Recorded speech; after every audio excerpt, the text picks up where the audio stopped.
గుడిలో శటగోపురం తల మీద పెట్టడం ద్వారా ఏం ఫలితం వస్తుంది? దేవాలయంలో దర్శనం అయ్యాక తీర్థం షడగోపురం తప్పక తీసుకోవాలి. చాలా మంది దేవుని దర్శనం చేసుకున్నాక వచ్చిన పని అయిపోయింది కదా అని చకచకా వెళ్లి ఏదో ఏకాంత నిర్మల ప్రదేశం చూసుకొని కూర్చుంటారు. కొంతమంది మాత్రమే ఆగి షడగోపురం పెట్టించుకుంటారు. ఇక షడగోపురం అంటే అత్యంత రహస్యం అని పెట్టే పూజారికి కూడా కనిపించినంతగా కోరికను తలుచుకోవాలి.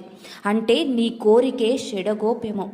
మానవునికి శత్రువులైన కామము, క్రోధము, లోభము, మోహము, మదము వంటి వాటికి ఇక నుండి దూరంగా ఉంటామని తలుస్తూ తల వంచి తీసుకోవటమే మరో అర్థం. సహజంగా చిల్లర లేకపోవడం వల్ల షడగోప్యమును ఒక్కోసారి వదిలేస్తూ ఉంటాము, పక్కగా వచ్చేస్తాం. అలా చేయొద్దు.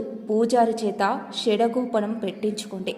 మనసులోని కోరికను స్మరించుకోండి. షడగోప్యమును రాగి, కంచు, వెండిలతో తయారు చేస్తారు.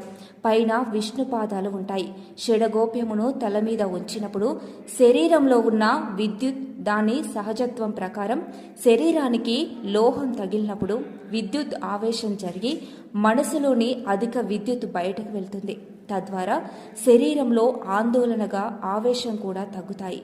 షడగోప్యమును షటగోపనం అని కూడా అంటారు.